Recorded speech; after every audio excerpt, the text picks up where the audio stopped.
안녕하십니까 시청자 여러분, 예비역 육군 중위 오덱입니다. 지난 육군단 편에 이어 2편으로 돌아온 우리의 부대를 찾아서 오늘 찾아가볼 부대는 육군단과 마찬가지로 국방개혁에 의해 사라지는 두 개의 군단 중 하나이며 육군단보다도 작은 규모를 가지고 있고 수많은 지휘관들의 무덤으로 불리는 군단으로 명성을 떨치며 비운의 군단으로 알려져 있지만 DMZ는 물론 해양 경계까지 해야 하기에 극악의 근무 난이도는 비교적 적게 알려진 군단, 동해를 지키는 수호신, 동해 충용부대 8군단입니다.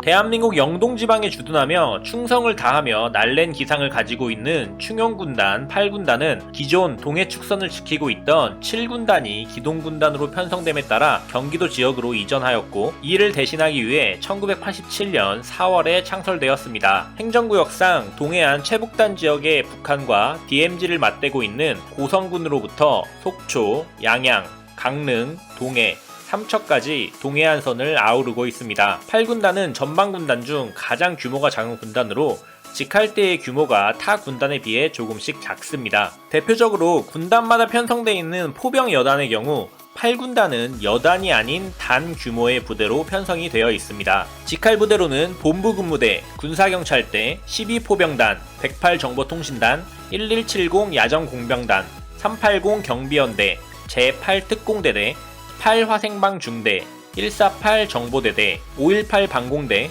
보충중대, 수송대 등이 있으며 지원부대로는 515 항공대대, 8 군수지원단, 국군 강릉병원 등이 있습니다. 예하사단으로는 2개의 사단과 1개의 여단이 편제되어 있는데 제22 보병사단, 일명 율곡부대로서 예전 형님들 세대에는 뇌종부대로도 잘 알려져 있습니다. 부대 마크도 종의 모양으로 되어 있음을 볼 수 있는데 장병들 사이에서는 콘도 헛소리 하지마 임마.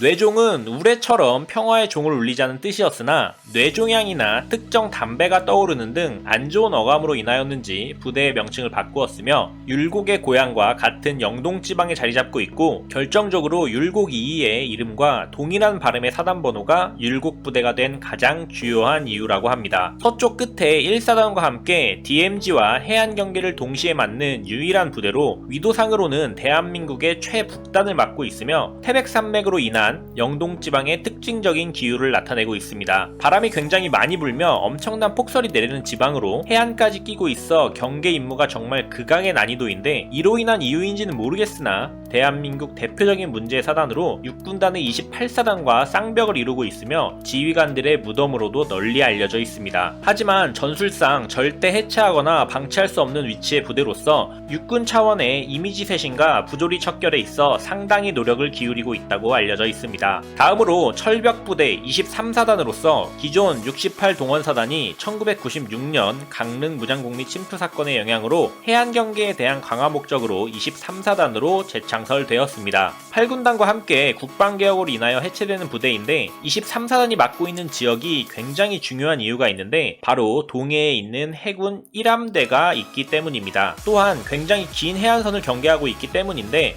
최근에는 해안 레이더 및 감시 장비의 현대화를 하고 있지만 결국 대응을 해야 하는 병력이 필수적이기 때문에 작은 규모임에도 불구하고 굉장히 중요하고 난이도가 높은 임무를 수행하고 있습니다. 위에서 말씀드린 바와 같이 8군단은 타군단에 비해 축소된 규모의 예하 부대들이 많은데 유일하게 동일한 규모인 여단급의 배기기갑 여단, 일출부대가 있으며 그 이유는 8군단을 맞대고 있는 북한의 기계화 군단이 기동군단으로 그 위치가 유동적이었으나 DMZ를 맞대고 주둔을 하게 되어 동해안선을 타고 밀고 내려올 염려가 있기 때문입니다. 이에 대비하기 위해 8군단에서는 유일하게 여단급의 K1E1급의 전차로 중무장된 막강한 전력을 자랑하고 있습니다. 8군단 출신으로는 합참 주임원사를 지낸 이태희 원사, 현 3군단장인 박상근 중장이 있으며 유명 유튜버인 캡틴 김상호 님도 8군단에서 공병병과 장교로 임무를 수행하였었습니다. 8군단이 22사단과 같이 별들의 무덤인 사단이 있어 많은 수의 지휘관이 속된 말로 갈려나갔다고도 표현을 하는데 그에 못지않게 8군단장을 역임한 후 대장으로 진급하는 사례도 비교적 많은 편에 속하여 학군 출신의 이철희 장군과 박한기 장군도 8군단장 역임 후 이 작전 사령관으로 부임을 하였으며 3사관학교 출신 황인권 대장도 동일한 코스로 이 작전 사령관으로 부임하였습니다. 육군단과 마찬가지로 아쉽게 역사 속으로 사라지는 동해 충용군단 8군단. 지리적인 요인으로 인하여 수많은 공비의 침수를 받아왔으며 수십 년간 이를 견뎌내고 내부적인 사건 사고에 시달려온 탓에 그 임무의 무게와 중요성이 비교적 적게 알려진 비운의 군단. 그러나 대한민국 최북단을 지키고 있는 부대로서의 자부심과 8군단의 헌신이 있었기에 휴가철 안심하고 대한민국의 아름다운 동해안을 거닐 수 있던 국민들의 8군단에 대한 고마움은 영원할 것입니다. 오늘의 영상은 여기까지였습니다. 재밌게 보셨다면 구독과 좋아요, 알림 설정까지 부탁드리겠습니다. 감사합니다. 오대기였습니다. 진군!